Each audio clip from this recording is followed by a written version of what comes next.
And on my own, I found out about desiccated thyroid and found a doctor to put me on it, found a second doctor to raise it, and my life made a complete turnaround. So I was so mad that I had 20 miserable years that I thought there's no way in the man on the moon I'm going to do nothing. Welcome to Get Pregnant Naturally, where functional medicine and natural fertility solutions will help you get pregnant and have your baby.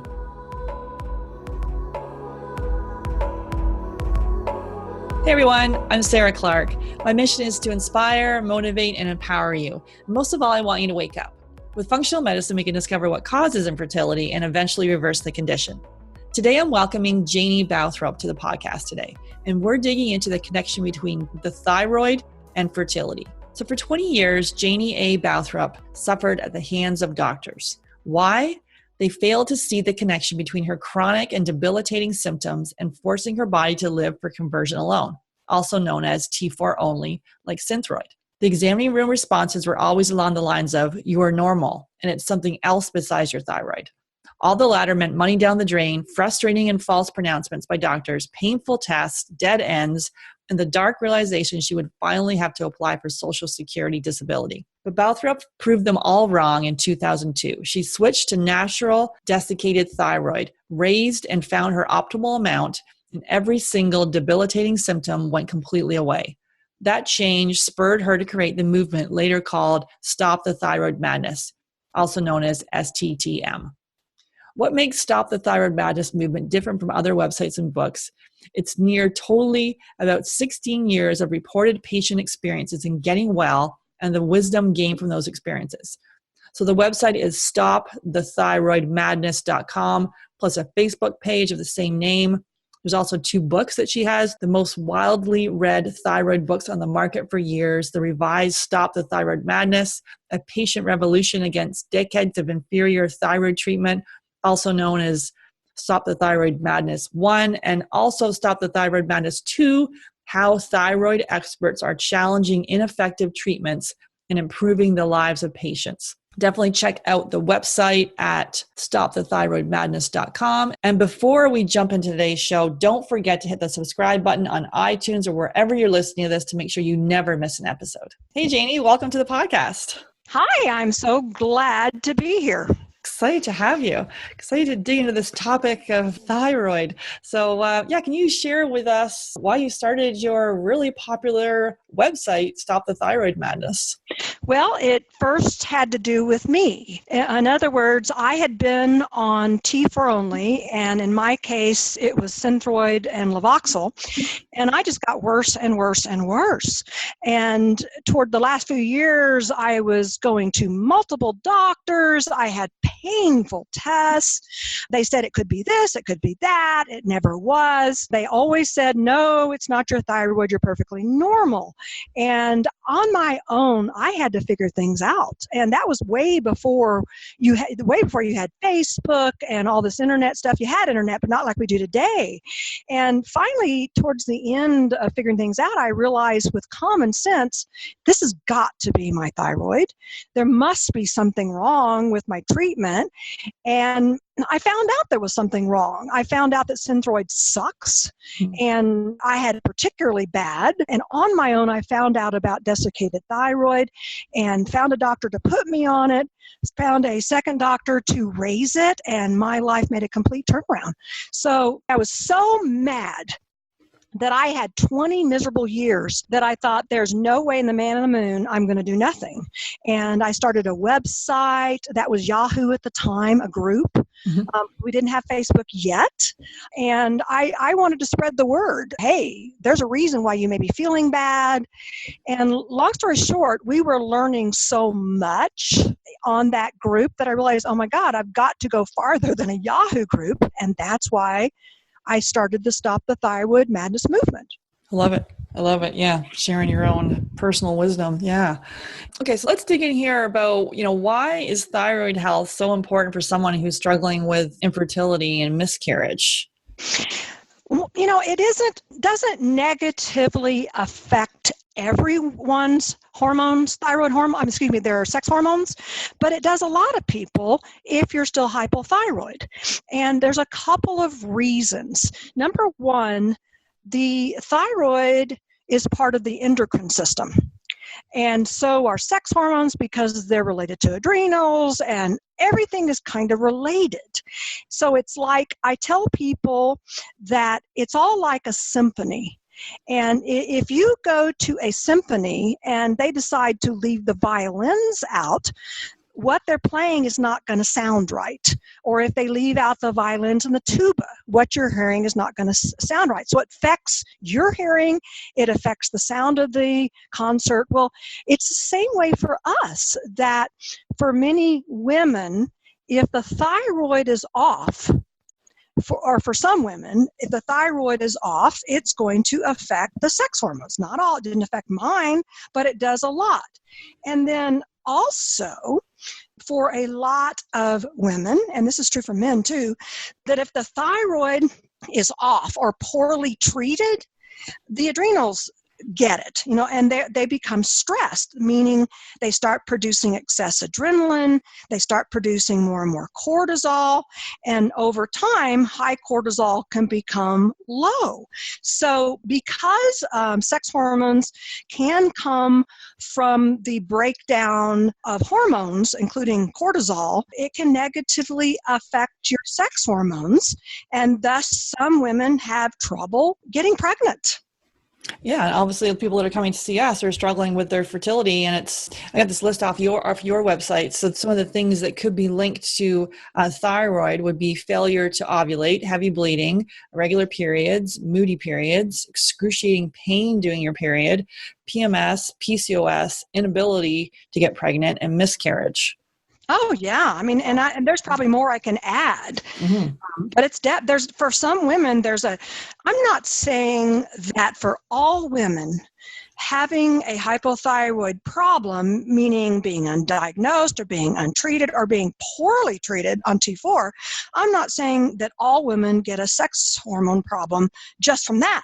There may be other causes, but I'm saying that there is a high percentage that is their cause.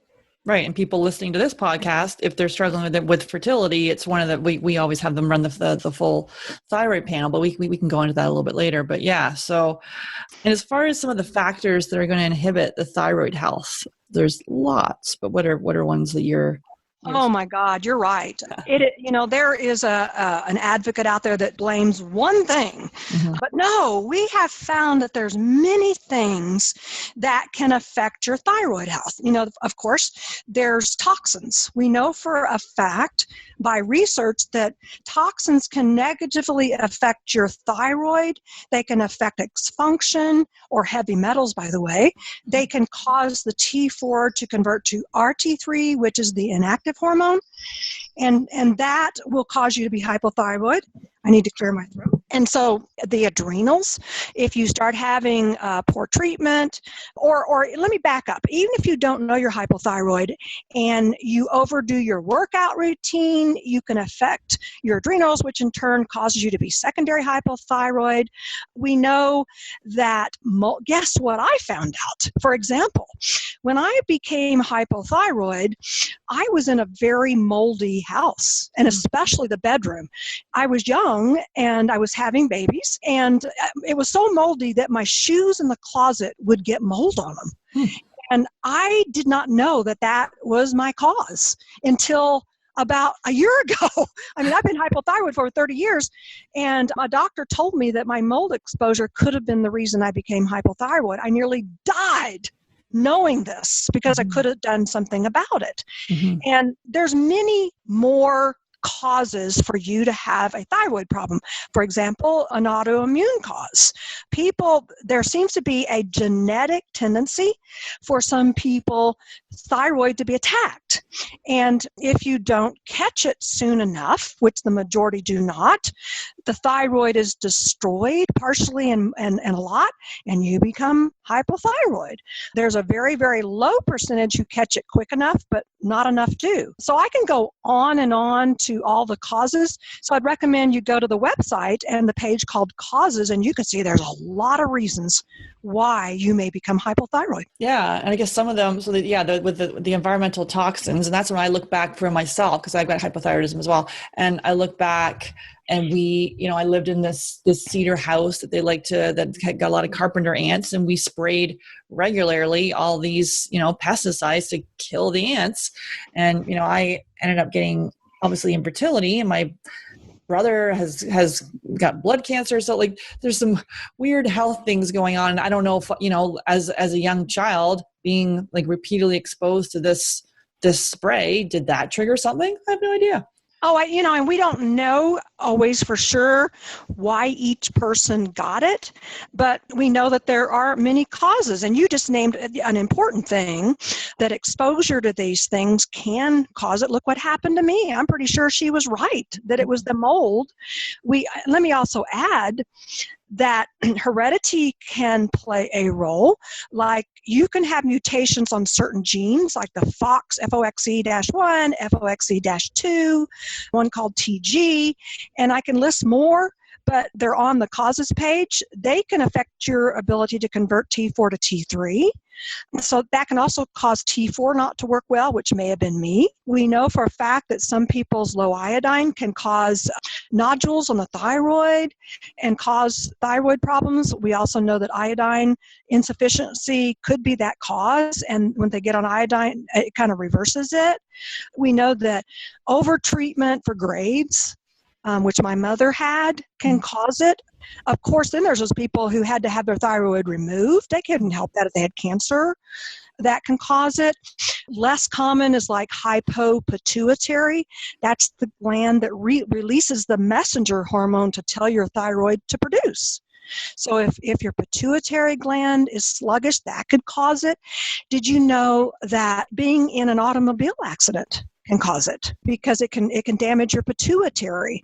Did you know that if you are under long-term stress, even if it's just emotional, that can cause it? Right, yeah. I mean, there's so many things that can cause it. And even cigarette smoking has been proven to cause it.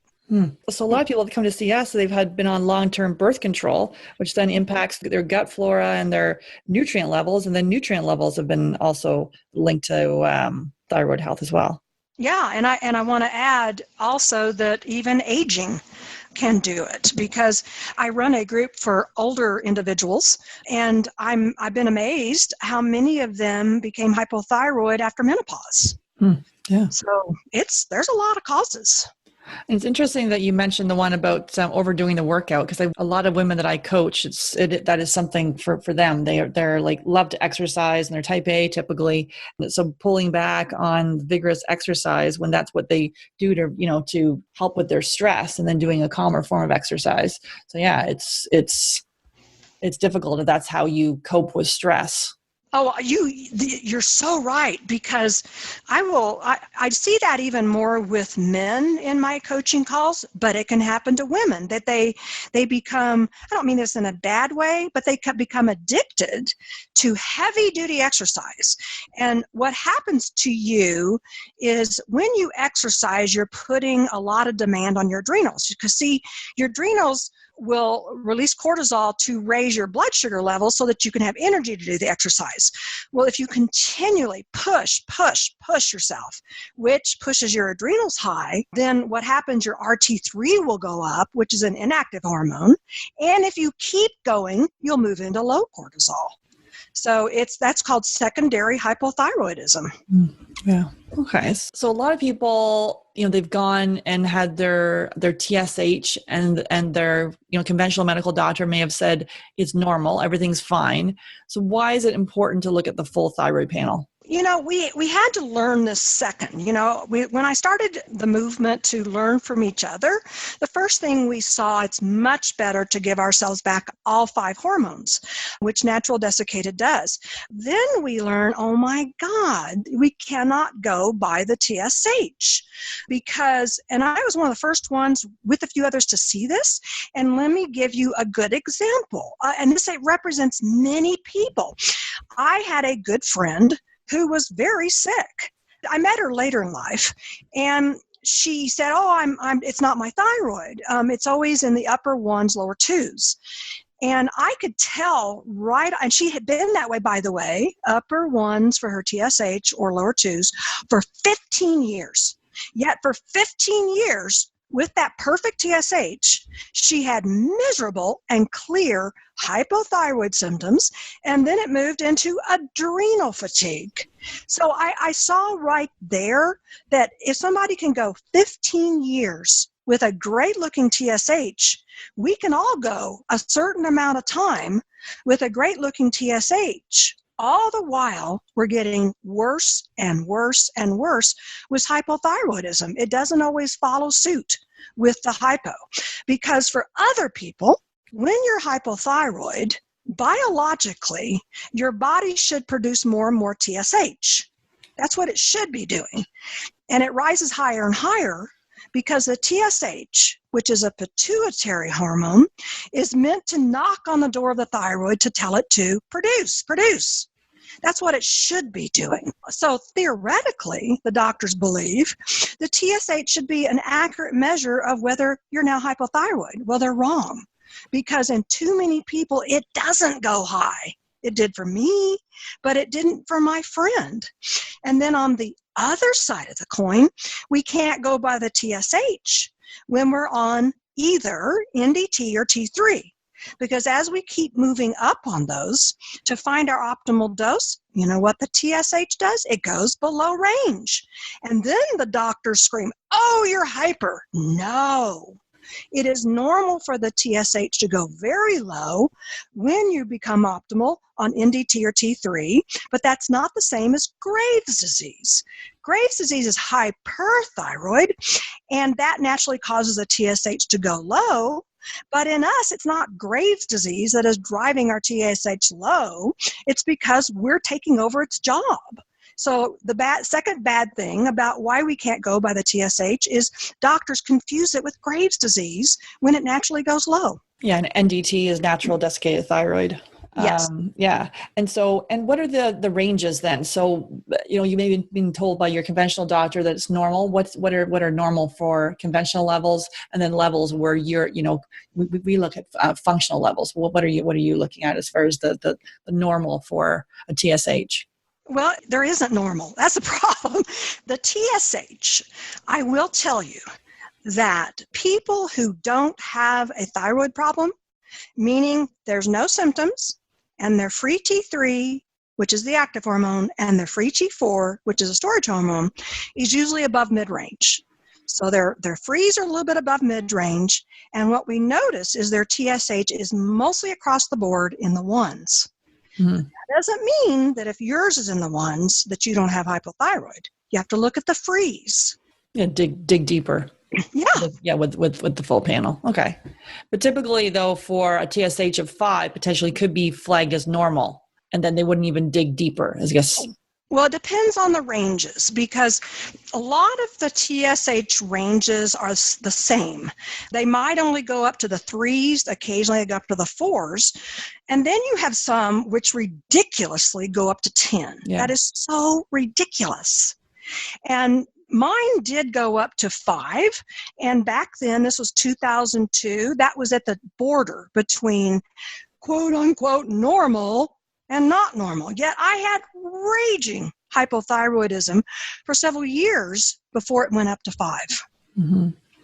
So as far as the different, I don't know if it's able to give the different levels here for us for the TSH and the free T4 and the free T3 to go through the different levels for each ones. Okay. The bottom line of this, and then I'll lead to that, is you can't go by the TSH. Mm-hmm. Yes, you may be lucky to finally find it high enough, but I can't tell you how many don't find it high enough and they have hypothyroid symptoms. So what do you go by? Not just your symptoms. Yes, your symptoms are important. And by the way, the website has a page called Symptoms. It's Right. probably one of the best on the internet because it's based on patient reports, not on just a cold list. But you also, we have learned, need to look at the free T3. The free means what's available and unbound, and the free T4. Now again, what we noticed is that people who don't have a hypothyroid problem, those are usually right above mid-range. People, and I say any range, people who do have a thyroid problem, we will frequently see those low, one or the other, in spite of wherever the TSH is, with the symptoms.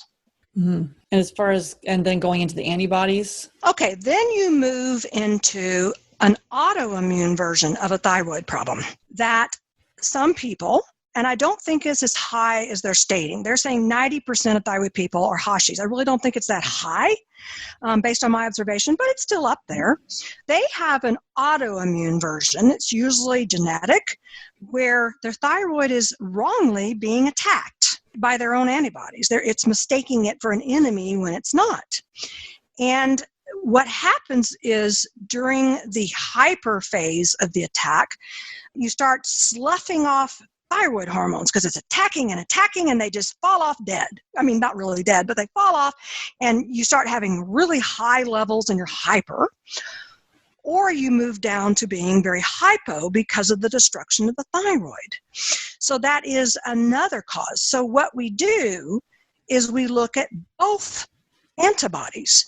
There's anti-TPO, T as in Tom, P as in Paul, and then O, thyroid peroxidase. That's one thing that's attacked. But you don't stop there. You also look at the second antibodies test, which is anti-thyroglobulin. Now, why are we saying both of them? Because another thing we noticed as patients is too many doctors will test one Right. and not the other. And the one they test could be normal in the range, and the other one could be high. And yet they proclaim that you don't have the autoimmune version. You always do both. And finally, we've noticed that there's a very small minority who have no antibodies, but they have the symptoms of it being attacked. So they need to do an ultrasound. Right. Now, would that be recommended? So when would you recommend the ultrasound then? It appears that it's best when you have the symptoms of an autoimmune attack, meaning you keep going back and forth between hyper and hypo for one, and yet you did your antibodies and they're perfectly normal. Oh, okay. Maybe I'm in that small body who are not revealing it through my antibodies. So you talk to the doctor, can we do an ultrasound to see if the texture of my thyroid shows it's being attacked? Mm-hmm. And so what's your take on someone that has thyroid antibodies and they're told they don't have an autoimmune condition? Run. It's really difficult because the information that I provide on Stop the Thyroid Madness, I always said, this is for you to share in your doctor's office. Work with your doctor. Share it in the doctor's office. But unfortunately, doctors are not caught up with our knowledge. Now, one thing I have noticed, and I'll get back to that, is a lot more, because of Stop the Thyroid Madness, are prescribing better thyroid meds, which is Natural Desiccated Thyroid and T3. But then they make the mistake of going by the TSH. You can't. So now we also have to say, if a doctor is proclaiming that you don't have something when the evidence is there that you do, you first see if you can convince them otherwise. That's what the information on STEM is for, to educate you.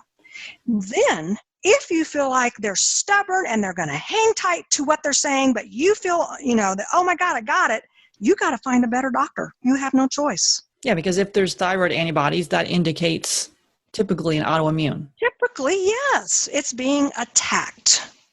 And, along that line, there are some doctors who say, oh, yeah, your thyroid's being attacked. You got a form of thyroiditis, which is attack. Hashimoto's is the most common one of thyroiditis. Then they'll say, oh, let's just let it run its course. Really? So that means that you're to go home and continue to suffer from the hyper end and the hypothyroid end and eventual complete destruction of your thyroid. Why? That has been miserable for people.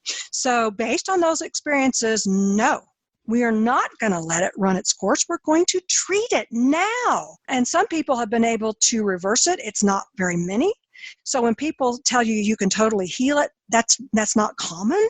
And if you want to try, the majority need to treat it. Mm-hmm. Okay, so if someone is diagnosed with hypothyroidism, what are some steps they can take to improve their symptoms? Based on what we've learned, because remember, I'm about years of patient experiences and the wisdom they gain from those experiences. First thing you got to do is find a doctor, if the current one is not, who will understand the importance of giving you all 5 thyroid hormones. Or, if they won't, at least add T4 and T3 to your treatment. Not with NDT, but I'm saying T4 and T3 or NDT. I can't underscore that enough because there are still way too many doctors out there who think it's okay to put you on just a storage hormone, T4, thus forcing your body to live for conversion alone because it's T3 that changes you. We don't do that. So you want to find a doctor that's going to allow you to have some T3 in your treatment. The second thing you've got to do, if you're being pronounced hypothyroid, is you've got to become educated. Because if you put all your apples in your doctor's cart, the vast majority, I'm sorry to say, are going to keep you sick because they're not caught up with our knowledge. We know how to get well. We know how to read lab work. We know which thyroid meds we got to be on. We know how to get the right labs and on and on. So you got to become educated as a second thing. 1, find a doctor to put you on the right meds. 2, become educated. Now that's what Stop the Thyroid Madness again is for. So you can read the Natural Thyroid 101 page, learn it, because you're probably going to have to guide your doctor. Or you can read the Dosing with T3 page, because you're probably going to have to guide your doctor. 3rd, read the TSH Why It's Useless page. Because if you don't learn that, I can guarantee you that a whole lot of doctors, even the ones that prescribe NDT, they're going to keep you underdose because your TSH is going to drop low and it doesn't mean you're hyper. And I can keep going on, but it's all on STEM. You need to read the books if you want to get the books because there's some things in there that are not on the website, and read the website. Educate, educate, educate. Because again, if you don't do that and you just say, doctor, can you help me? They're going to miss some things. Mm-hmm. So as far as the natural desiccated, then in the T4, T3, is there something you could just tell us briefly there? About natural desiccated thyroid? Yes, and what else they need to do then for... Well, a natural desiccated thyroid, by the way, has been around since the late 1800s, and it always worked. It gives you all 5 thyroid hormones. There may be some unknown ones, but I'm just going to talk about the main ones. T4, direct T3, T2, T1, and calcitonin. And they all make a difference. Remember I talked in the beginning of this interview about a symphony? Well, that's a symphony of thyroid treatment. We want it all. So what you have to do is learn. Stop the Thyroid Madness has a Natural Thyroid 101. Learn what we start on, which we figured out for a safe dose for most is 1 grain. Now, 1 grain can be 60 or 65 depending on the maker.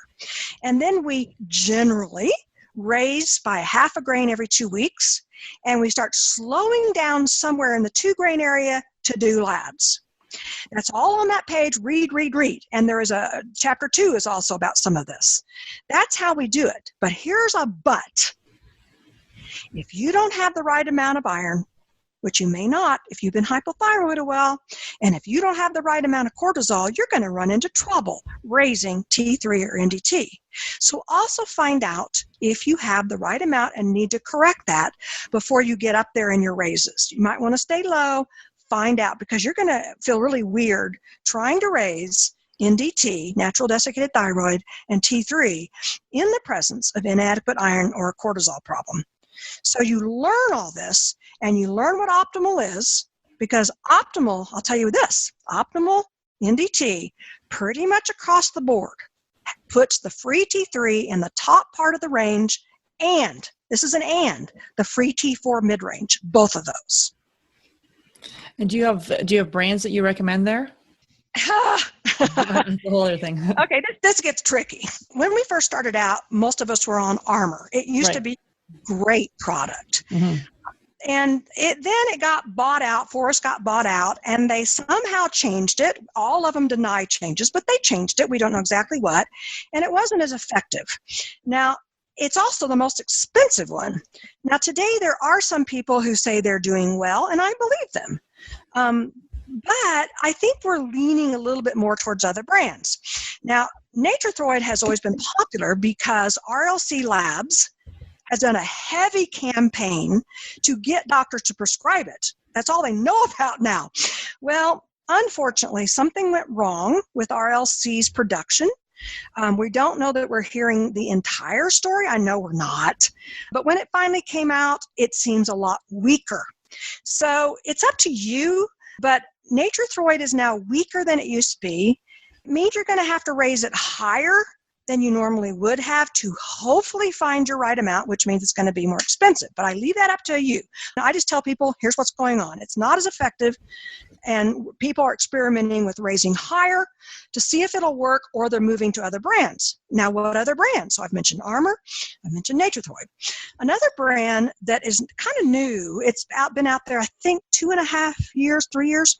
It's called N as in Nancy, P as in Paul, Thyroid.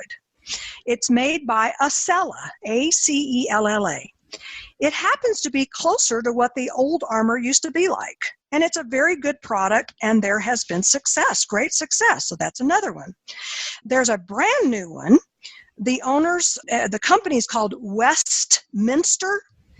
It's brand new, and the reports are coming in that people like it. So there's another one. So there's a few more, but the page to look at is called Options for FOR Thyroid Treatment. I list them all. I update what's going on with them, and I let you decide. Okay. So it's Naturothroid, or isn't it WP Thyroid too? It's the same, I guess. Oh, I'm sorry. WP Thyroid was also popular. It was also made by RLC. Thank you for reminding me of that. It had less ingredients, and some people just absolutely loved it. So both went out of production because of whatever was going on with RLC, and WP has not come back. It's thyroid that's come back. Naturothroid that's come back, but it's problematic. What will happen when WP finally comes back? I don't know. It's kind of worrisome because of what's happened with Naturothroid, but we'll see. And what about a compounding pharmacy? What's your take? You can also do that, but it's more expensive. And I'll tell you a couple of things. You have to be aware of two things. There are some compounding pharmacies that were calling it compounded NDT, that's natural desiccated thyroid, and it wasn't. It was synthetic T3 and synthetic T4. It's not going to harm you, but you're missing out on the other ingredients. So make sure you clarify that you want desiccated thyroid powder, not synthetics, if that's important to you. Another thing that we feel they were doing wrong is they were making it slow release. You don't want to make it slow release. T4, which is your storage hormone, is your natural slow release. It's going to all day long slowly convert to T3 for you if you don't have a conversion problem. It's going to naturally do it. And we found that slowing down the release of direct T3 didn't make everybody happy. There's some people that love it, but a lot of people said, I run out too quick. So we came to the conclusion, it's always up to each individual, that it's better to not have the slow release, which is, a lot of times is cellulose, too much cellulose, and to just have it straight and multi-dose it. And then as far as if someone's been diagnosed with Hashimoto's or Graves', what are some tips you have for that? There are some important tips that for the majority, and believe it or not, there's a minority that don't. The majority need to get off gluten. Gluten is generally, and most people, well, maybe new people don't know this, apparently by what we read, the body can mistake gluten for an enemy, attack it, which in turn causes your antibodies to go higher. So you want to get off to help lower those antibodies.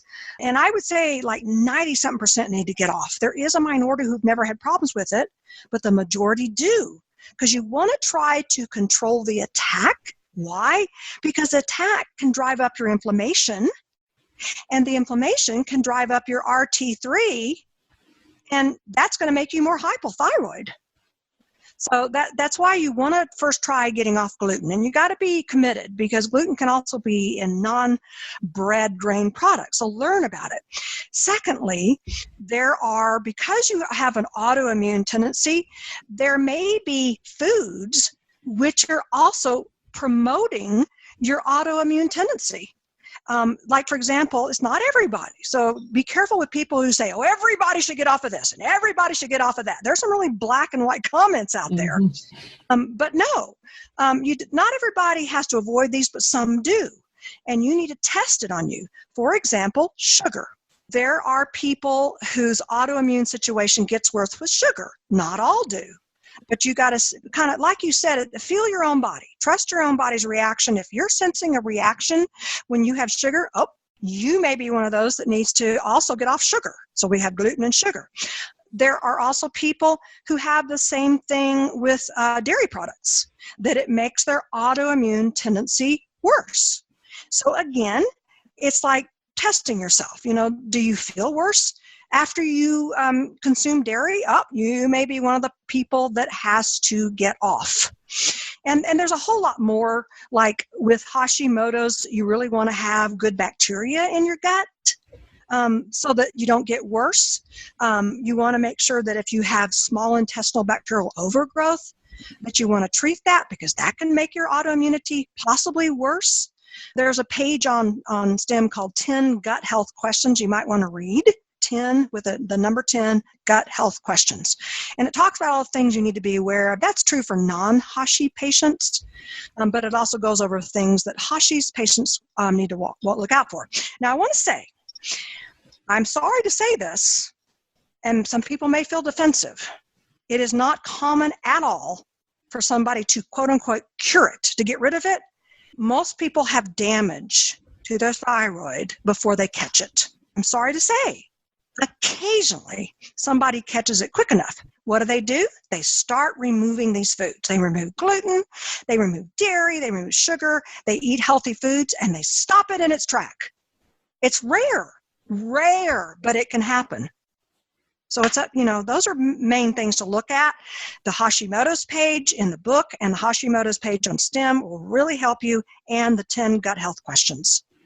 Yeah, we really have our clients start off with a food sensitivity test, and then we have them do the elimination diet to really see how food impacts their body, and then tweak it further with food sense, if they find a food sensitivity, keeping those foods out for 30, 60, 90, and then looking for potential gut infections. So yeah, it's all connected. And a lot of people that come to us are either have hypo or Hashi, and yeah, the SIBO.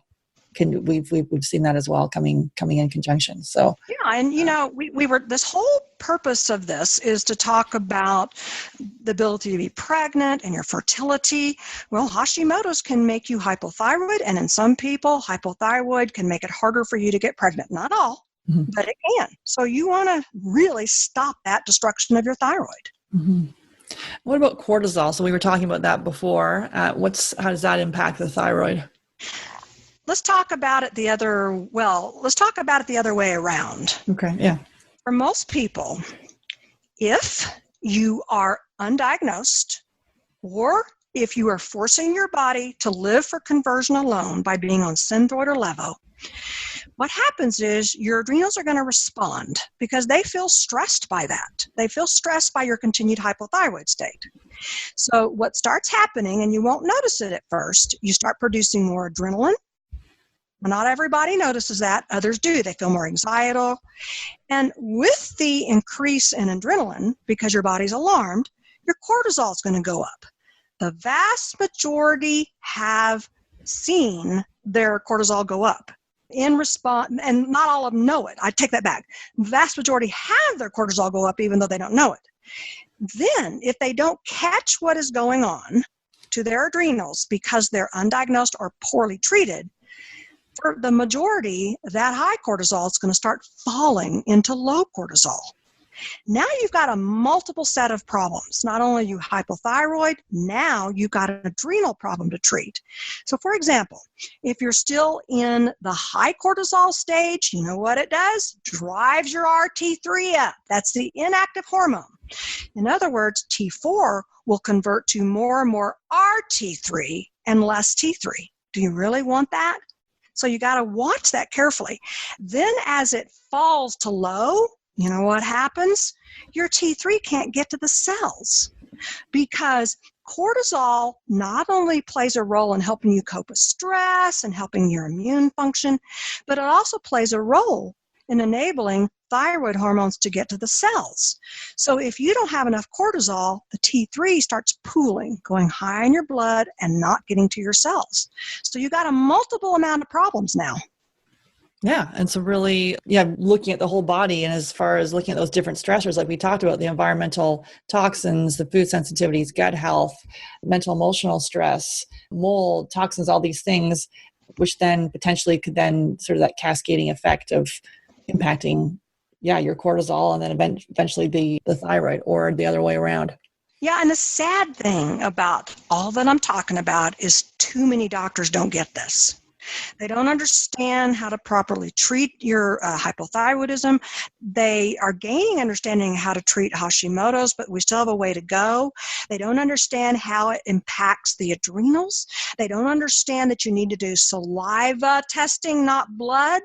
And they don't understand how to treat the saliva test. They keep you too low on, if you have to have cortisol, they keep you too low, and et cetera. Yeah, we look at the Dutch test using urine. Okay, I'm going to say something to you. Mm-hmm. We have found the Dutch test not only to be way too expensive if your insurance doesn't cover it, but it too frequently gives very odd results. I'm not going to tell you not to do it, but I want you to hear that.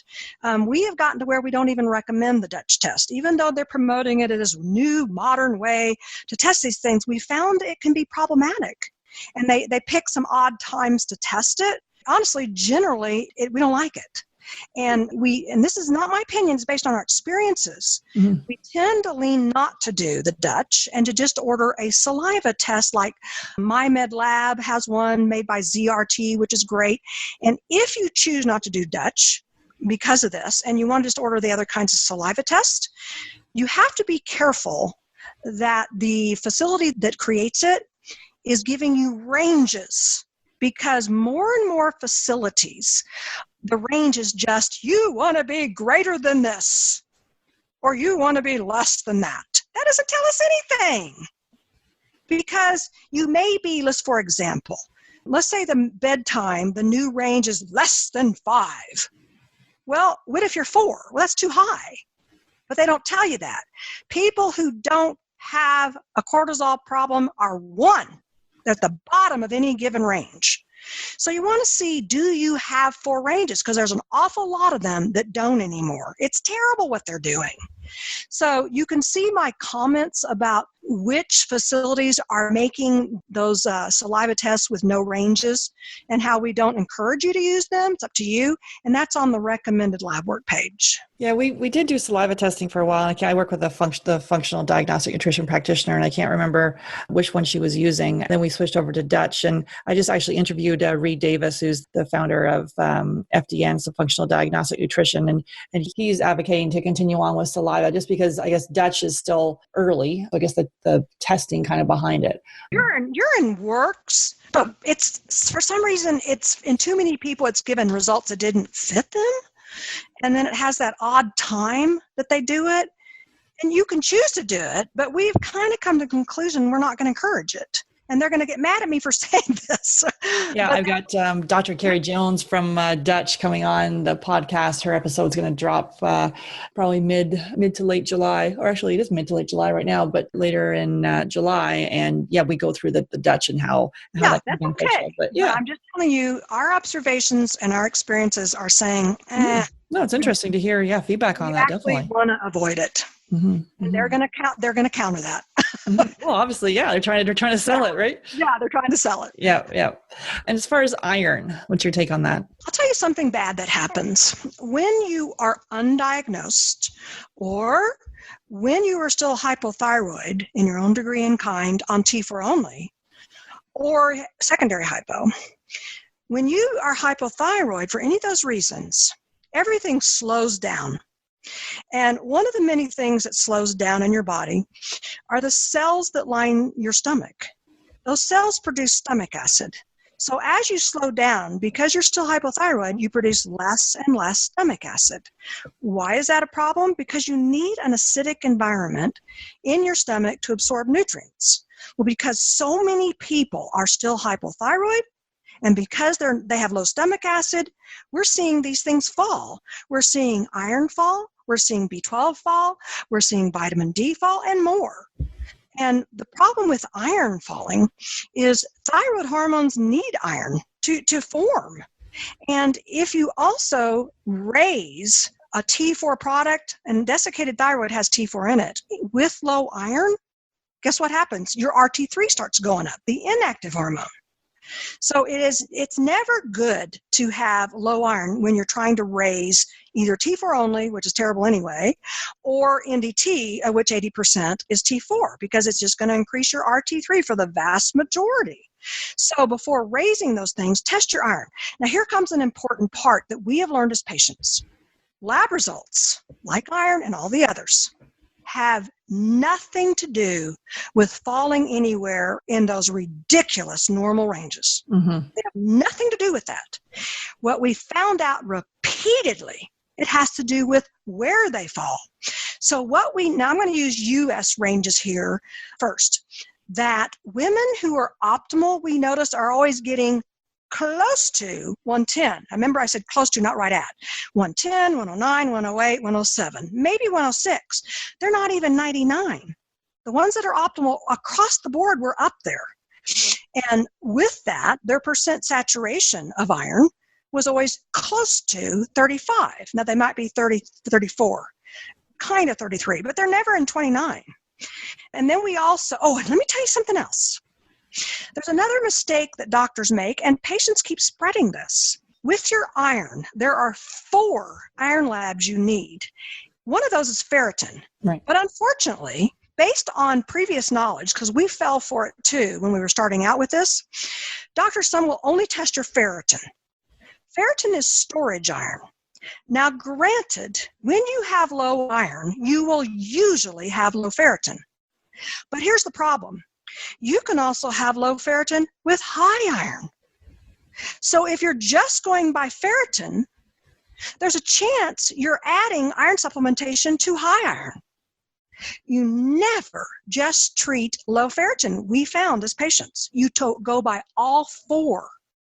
So there's more information about that, including how the MTHFR mutation can affect your iron. It's all on the iron page on STEM. So if you have any questions, go there.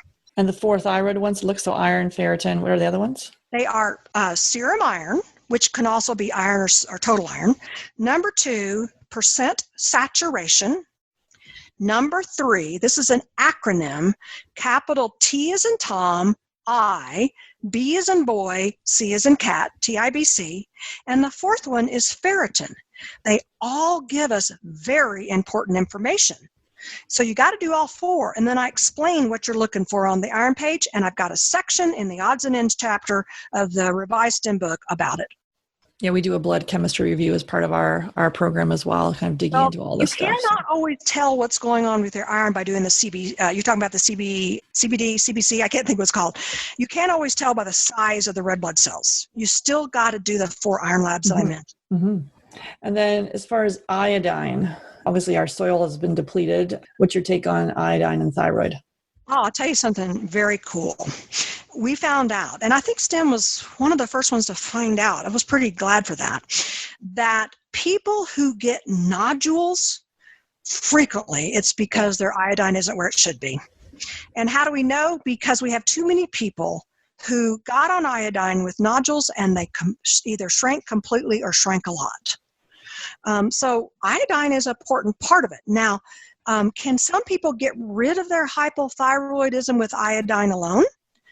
I'm going to tell you the truth. The vast majority don't. There may be a minority, the vast majority do not get out of their thyroid problems with just iodine, but those with nodules do seem to see it go down with iodine use. So if you want to read a great testimony, just go to STEM, and the search is on the upper right, STEM website, and type in nodules, and then you'll see a page about a gal named Cheryl who totally got rid of her nodules using natural desiccated thyroid and iodine.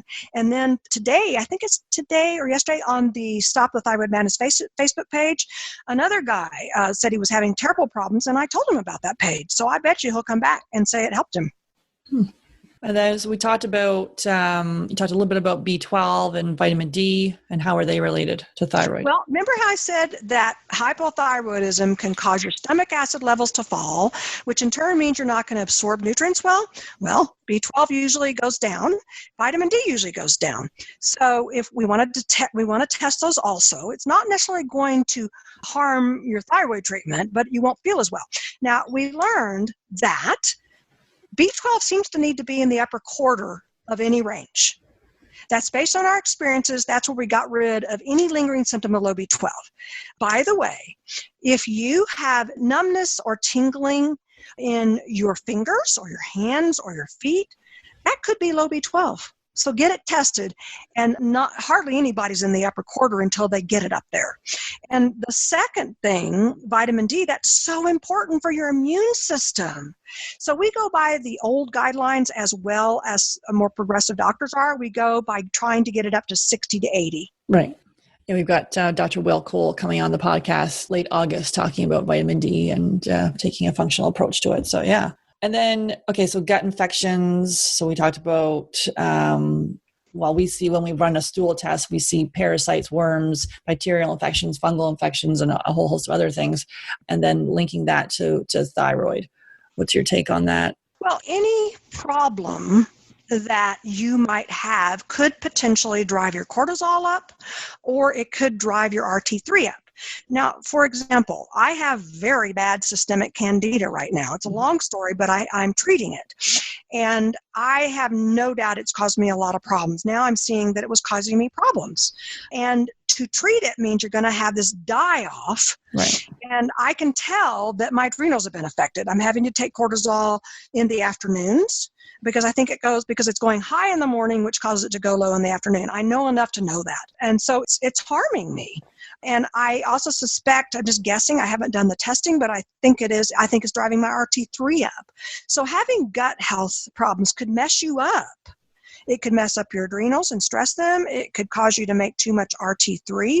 So that's why you really want to pay attention to your gut health, because it could make you more hypothyroid. So again, on STEM, 10 gut health questions to ask yourself. Yeah, and really linking this all back to fertility, if there's something going on in the thyroid, you could be experiencing that failure to ovulate, heavy bleeding, irregular periods, moody period, excruciating pain during your period, PMS, PCOS, miscarriage, which people with repeat miscarriage are often don't look at the full panel and miss things. Yeah. We want to look at everything to increase the possibility of you getting pregnant or having good periods. Mm-hmm. As far as a success story you'd like to share with us, is there anything you have around pregnancy? Or I'm sure you got tons of success stories on there, but...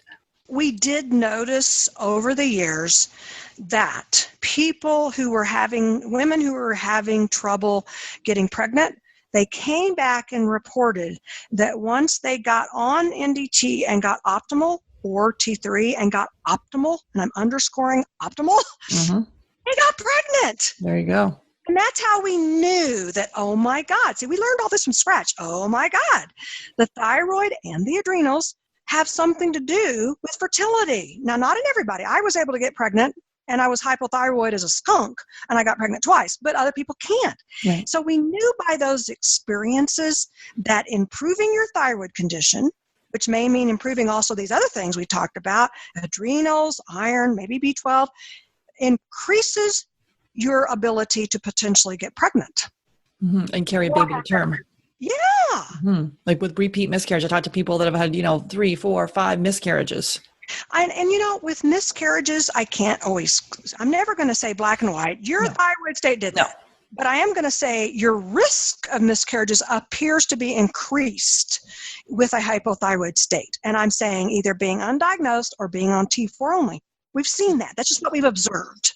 And so as far as any resources, obviously your website, so stopthethyroidmadness.com. And you also have, I guess that's that /blog as well. Yeah, I'm of course going to recommend STEM, not because I created it, because I know it's good, because unlike some others, I don't go by strong opinion. I go by what you see on STEM is a result of years and years and years of reported patient experiences and success. This is how we got well. This is what we learned to do. So, of course, I'm going to recommend that to you. Mm-hmm. So the website, I've been working on the website. I first put it up in December 2005, based on what we were learning in the Natural Thyroid Hormones group that I first started. And then I've been adding and adding and adding as we learn more. It's so solid. So go to the site map, or at the top of the homepage, you've got these drop-down menus and see, or you can search, find a topic you want to read about. The books, same thing. The first book, the revised STEM book, I wrote it in kind of an easy-to-understand style. You can go slower. I think that's why people prefer it, because they can, when they have brain fog, they can go slower, they can underline. They like that. They can take it into the doctor's office. That would be a good start. The STEM 2 book, I'll tell you why I did that. Because I knew I had it in my heart to do that doctors say frequently, don't listen to the internet. Who's Janie Bowthorpe? She's not a doctor. Okay, then I will find some doctors who can write about certain topics that underscore what we've already learned. So I had one doctor write about the TSH, one doctor to write about desiccated thyroid. I couldn't find any doctor knowledgeable enough about adrenal treatment, but you will notice the last chapter, oh my God, that doctor explains why we get low cortisol. It's brilliant. So that is a doctor's opinion, so that maybe another doctor will say, oh my God, my colleague is saying the same thing on some of these. Now, all of them have more to learn. I'm not saying, oh, go to them, but they did contribute a great chapter. And then I've got the blog. I don't do it as often as I used to because I can't. I'm too involved. But I make sure that any blog post that comes out is filled with good information. StopTheThyroidMadness.com/blog. And you can sign up for it. Awesome. Yeah. Thanks so much for coming on the podcast today, Janie. I love your passion. This is crazy. I love the way you want to educate, and really you started this years and years ago because of your own journey, and then continue to spread the word on this. So I really thank you so much for coming on today and sharing your words of wisdom. You're very welcome. I'm glad to have shared this with everybody. Awesome. Thanks. Hey there, Sarah Clark here. So are you struggling to have your baby? First of all, please know that my heart goes out to you. I support couples worldwide who are struggling with infertility to conceive and have healthy babies. Women like Rita, who gave birth to her beautiful daughter after following my fertility coaching system. Or Danielle, who after 2 failed IUIs was able to get pregnant after a supercharger fertility discovery call with me. So here's how you get my help for free. So I offer a free Supercharger Fertility Discovery Call, and on that call, I'll create a plan with you that is going to help you fast track your success. So this call is not for everyone, and I'm really picky about who I get to speak with, and I have a strict but totally reasonable criteria that needs to be met in order for us to move forward. So here's who I can help. So first of all, you need to be able to explore your infertility diagnosis in a new light. So this offers for people who are open-minded, they're coachable, and if you can do that and want to double or triple your chances at the fertility clinic or get pregnant, awesome. So let's get on the phone and chat. Also, you must be an action taker. So someone who's committed to seeing results, you're able to follow directions. Don't worry, I'm not going to ask you to do anything bizarre. But if you're one of those people who like to consume a ton of information, but don't like to spend time implementing and seeing results, then the call's not really for you. So I only want to spend time with people who are genuinely committed to their own success. So just click on the link in the show notes and apply, or go to fabfertile.com and click on the free consult. So it's a really short application that just tells me about your health, how long you've been trying to conceive, and how soon you'd like to be pregnant. So seriously, this is going to be the best time you've ever spent on your fertility. Looking forward to chatting. Talk soon. Thank you for listening to Get Pregnant Naturally. Seriously, it means the world to me that you're here. Make sure you hit the subscribe button so you can be notified of upcoming episodes. I'm excited to offer you a special gift. If you're a U.S. resident, text FERTIL to 345-345. You'll be prompted to enter your email address and you'll receive our Fertility Yoga download.